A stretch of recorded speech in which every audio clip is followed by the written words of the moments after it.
आप human rights की website ले लीजिए, इंडिया को छोड़ दीजिए ना, फॉरगेट अबाउट इंडियन वेबसाइट्स, क्योंकि एक आर्ग्यूमेंट हो सकती है कि इंडियन गवर्नमेंट ने डेटा छुपा दिया, ऐसा नहीं है हमारे यहाँ, because it has to be presented to parliament, but एक आर्ग्यूमेंट कोई पाकिस्तानी हो या कोई दूसरा इंडियन ही हो, वो कह सकता है कि साहब ये तो सरकार ऐसा कर देती है या ऐसा नहीं। आप ह्यूमन राइट्स का डेटा देखिए, आपको पता लगेगा कि नरेंद्र मोदी के आने से पहले कितनी राइट्स, हिंदू मुसलमान स्पेसिफिकली बात कर रहा हूँ, हिंदू मुसलमान राइट्स कितनी ज्यादा होती थी, हर दूसरे महीने होती थी, कोई ना कोई काट रहा होता, लेकिन किसी ने सुना नहीं था इसके बारे में, क्योंकि चीमा साहब वो सेक्युलर राइट्स थी, वो सेक्युलर दंगे थे। अब मैं आपको बताता हूं सेक्युलर दंगा क्या होता है, तब आप समझेंगे हो क्या रहा है। सेक्युलर दंगा, अगर आप सच्चर कमीशन की जो रिपोर्ट है, सच्चर कमीशन रिपोर्ट आप पढ़ेंगे तो उसमें आपको ये पता लगेगा कि जो जो रिपोर्ट कहती है कि भारत का जो मुसलमान है वो सोशियो इकोनॉमिक पैरामीटर्स में बॉटम पे है। ये क्यों है बॉटम पे? ये क्यों है बॉटम पे? सरकार ने लाखों, लैक्स ऑफ करोड़ जिसको कहते हैं ना, बिलियंस ऑफ डॉलर्स खर्च कर दिए हैं मुस्लिम अपलिफ्टमेंट में इंडिया पे। दीज आर, आप पार्लियामेंट की वेबसाइट पे जाके देखें, आपको डेटा मिल जाएगा, this is all publish data. पर अगर मैं ये कह रहा हूं कि अरबों डॉलर खर्च कर दिए, फिर मुसलमान क्यों है एट द बॉटम? ये भी एक सोचने वाली बात है। ऐसा है साहब, मुसलमान बॉटम पे है क्योंकि उसको बॉटम पे रखा गया है। इंडियन मुस्लिम्स को जानबूझ के कम पढ़ा लिखा, जानबूझ के अग्रेसिव, जानबूझ के रेडिकलाइज्ड बनाया गया है, उसको वहां पे रखा गया है।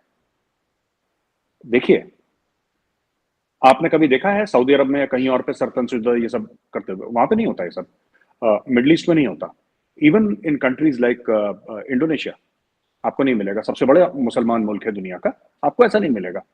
ये खासतौर से भारत में और ऐसी एक दो जगह में क्यों है, पाकिस्तान में या बांग्लादेश में, इंडिया में, यहाँ पे ज्यादा है। इसके पीछे बहुत लंबी कहानी है चीमा साहब, और मैं 1 मिनट में खत्म कर दूंगा ये। चीमा साहब, चक्कर ऐसा है कि जो मुस्लिम नेता हैं, मुस्लिम लीडर्स हैं, राइट, उन्होंने एक बात सोची, और जो पहले पार्टीज थी पावर में, उनके साथ मिलकर एक बात बोली, एक तो इस्लाम खतरे में है, और अगर मुसलमान पढ़ लिख जाएगा तो फिर वो सोचने लगेगा, फिर इनको वोट नहीं देगा। आपको पता है मुस्लिम नेताओं के पास कितना पैसा है? आप और मैं सोच नहीं सकते the amount of money they have. ये पैसा आया कहां से? क्योंकि इन्होंने ये नहीं बोला कि मुसलमानों के लिए बहुत बढ़िया एजुकेशनल सिस्टम बनाओ, इन्होंने ये नहीं बोला कि इनके लिए बहुत बढ़िया ऐसी फैसिलिटीज बनाओ जिसमें मजा आ जाए, कि मतलब देख के कि इंडिया इंडिया का मुसलमान तरक्की कर रहा है। इनको हर समय ये बोला कि इनको हज में 50% सब्सिडी दे दो। तो कई दिहाइयों तक इंडिया में हज में 50% सब्सिडी चल रही थी। हमारे अभी भी आप बड़े बड़े एयरपोर्ट्स में जाएंगे, हज हाउस बने हैं इंडिया में, दिल्ली एयरपोर्ट, मुंबई एयरपोर्ट, हज हाउस बने हैं, बहुत बड़े बड़े बने, क्योंकि इन्होंने बोला कि जब तक मजहब का दीन की बात है उसमें तुम खुश रहो, पढ़ो लिखो मत। फिर इन्होंने ये बोला कि साहब मुसलमानों के साथ गलत करा जा रहा है, जुल्म करा जा रहा है, क्योंकि इनको नौकरियां नहीं मिल रही। भाई, जो मदरसे से अगर सिर्फ दीनी तालीम लेकर आएगा उसको सरकारी नौकरी कैसे मिल सकती है? How can he compete? उसको तो आता ही नहीं है पढ़ना। तो मोदी जी ने यह बोला कि एक हाथ में कुरान शरीफ और एक हाथ में लैपटॉप होना चाहिए, ये बड़ा मशहूर बयान है उनका। तो यहां पे जो रेडिकल एलिमेंट्स हैं इंडिया में, हर समय उनको बढ़ावा दिया गया, और वो जो बीज बोए हैं ना चीमा साहब, वो अब फसल कट रही है उदयपुर में, अमरावती में, ये वो वाली फसल कट रही है। और इसके लिए I hold responsible Muslim leadership, जो उलेमा हैं, जो ये सब लोग हैं जिन्होंने जानबूझ के, अगर मुस्लिम बॉटम में है सोशियो इकोनॉमिक फैक्टर्स में, they have been kept there deliberately. ये ऐसा नहीं है कि मुसलमानों पर पैसा खर्च नहीं करा, और पैसा खर्च करा उन्होंने बोला जी हमें पढ़ना ही नहीं है, ऐसा नहीं है। उसका भी मन है कि मेरा बच्चा डॉक्टर बने। आपने उनको रखा है नीचे जानबूझ के, क्योंकि आपके पावर के स्ट्रक्चर को सूट करता है ये सब। That is the root of radicalisation in India. बाहर से पैसा आया, केरला में, केरला के लोग गए गल्फ में, वहां से पैसा आया। रेडिकलाइजेशन बाहर से भी आया है, बाहर से भी, सऊदी से भी फंडिंग आई है, अरब स्टेट से ऑयल की फंडिंग आई है, यहाँ पे मदरसे बने हैं, यहाँ पे मस्जिद बने हैं। सिर्फ हरियाणा में, जहां पे वो नमाज की प्रॉब्लम नहीं हुई थी सड़क पे, याद है आपको कि रोड में नमाज पढ़ रहे थे, लोगों ने ऑब्जेक्ट करा था। 4,2500 मस्जिद सिर्फ हरियाणा में है, ओनली इन हरियाणा। और हरियाणा बहुत छोटा स्टेट है चीमा साहब, it's not very big, it's a small state geographically speaking, population wise छोटा स्टेट है हरियाणा। वहां पे 4,2500 मस्जिद है। पूरे अगर इंडिया में देखें तो लाखों दर लाखों दर लाखों मस्जिद है, ठीक है। ये मिक्स एंड मैच है फैक्टर्स का। इसमें बाहर का पैसा भी शामिल है, इसमें पॉलिटिकल नैरेटिव भी शामिल है, इसमें अस वर्सेस देम भी शामिल है।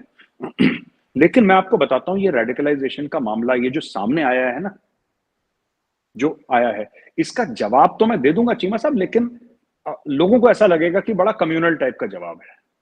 ये अच्छा नहीं लगेगा लोगों को अगर मैं सच बात का जवाब दे दूं। बोले, people should know what's the reality. Cheema साहब 2014 के बाद ना हिंदुओं ने जवाब देना शुरू कर दिया। ये बात सच है, मैं ये बात दिल पे हाथ रख के कह सकता हूं। 2014 के बाद हिंदुओं ने जवाब देना शुरू कर दिया। उसके पहले जवाब नहीं देते थे। उसके पहले ठीक है, एक आध बाबरी मस्जिद का केस हो गया, वंस इन 75 ईयर्स का भी हो गया, पर आपको कभी ऐसा नहीं मिलेगा कि ये मस्जिद टूट गया, ये मस्जिद टूट गया। पॉलिटिकल जो पार्टीज थी एक दूसरे को लड़ाती थी इलेक्शन के पहले राइट्स होती थी, यूपी में होती थी, बंगाल में होती थी, बिहार में होती थी, साउथ में, ये कॉमन था, ये बड़ा कॉमन था, राइट।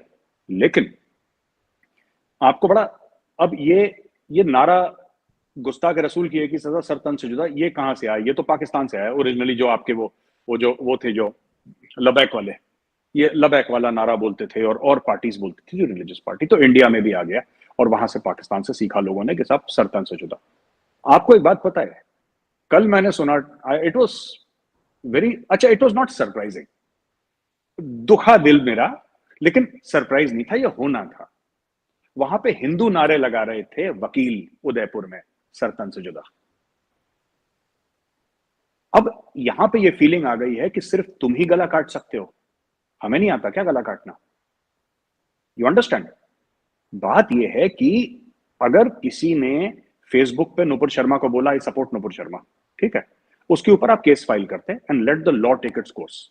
इन्होंने क्या करा, ये जो उदयपुर वाला मामला हुआ है ना कन्हैयालाल जी का, चीमा साहब, इससे बहुत बातें, this is a watershed movement, I am telling you, in India's history at least for the past 10 to 15 years, ये बड़ा वाटरशेड मूवमेंट है।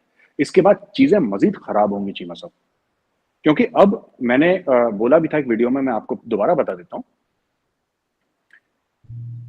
Even chartered accountant, software engineers जो हैं, पढ़ा लिखा जो तबका है इंडिया का, ठीक है, वो लोग अब इस बात को सोचने पर मजबूर हो गए हैं कि ये बात, वो हर समय, ये ऐसा तबका था जो कहता था यार मेरी ईएमआई चल रही है, मैंने गाड़ी खरीदनी है, मैंने घर खरीदना है, फिर मैंने दूसरा घर खरीदना है, फिर मैंने बच्चों को पढ़ाना लिखाना है, बच्चों की शादी करनी है, माँ बाप की देखभाल करनी है। ये इस मिडिल क्लास का एम होता था।